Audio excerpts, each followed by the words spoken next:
Bryansk में एक बार फिर यूक्रेन ने हमले की कोशिश की। पुतिन ने ज़ेलेंस्की को लेकर पश्चिमी देशों पर क्या आरोप लगाए, वॉर फ्रंट से जुड़ी हर अपडेट के लिए देखिए रूस वर्सेस यूक्रेन टॉप 9।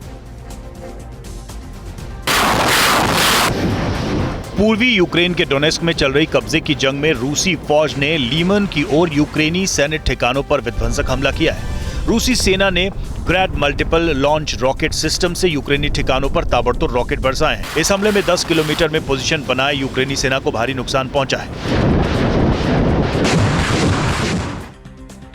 यूक्रेन के खिलाफ जंग में रूसी एयरफोर्स अपनी सेना की ग्राउंड फोर्स के लिए अहम भूमिका निभा रही है। रूसी एयरफोर्स के सुखोई 34 फाइटर जेट से यूक्रेन के सैन्य ठिकानों पर बम बरसाए हैं। रूसी एयरफोर्स हवाई हमले कर दुश्मन के इलाके की ओर आगे बढ़ने के लिए अपनी सेना के लिए सुरक्षित रास्ता बनाती है।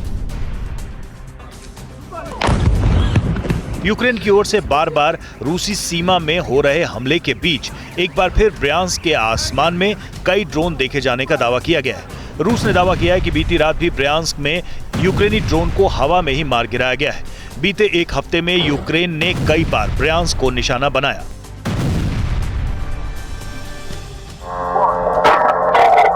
यूक्रेन के पोर्ट सिटी ओडेसा में रूस की ओर से किए गए हमले के बाद बुनियादी ढांचे को नुकसान पहुंचने की खबर है। रूस के हमले में रिहायशी इलाकों की कई बिल्डिंग में आग लग गई। यूक्रेनी अधिकारियों का दावा है कि हमले में ओडेसा के प्रशासनिक भवन को भी नुकसान पहुंचा। पूरे ओडेसा में हवाई हमले का अलर्ट है।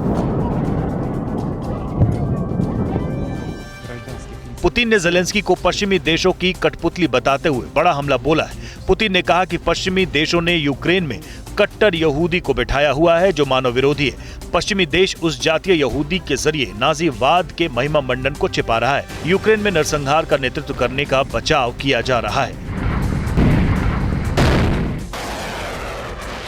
जंग के बीच पुतिन ने कहा है कि यूक्रेन का काउंटर ऑफेंसिव रुका नहीं है बल्कि नाकाम हुआ है। पुतिन ने कहा कि रूसी सेना किसी भी इलाके में पीछे नहीं हटी है। रूसी रक्षा मंत्री शोइगु ने काउंटर ऑफेंसिव को फेल बताते हुए 66,000 यूक्रेनी जवानों के मारे जाने का दावा किया है। न्यूक्लियर टेंशन के बीच रूस ने बैटल ग्राउंड में सबसे घातक मिसाइल उतारा है। रूसी KH-50 मिसाइल की वॉर जोन में एंट्री के बाद यूक्रेनी खेमे में खलबली मची हुई है। रूस ने इस मिसाइल का प्रोडक्शन बढ़ा दिया है।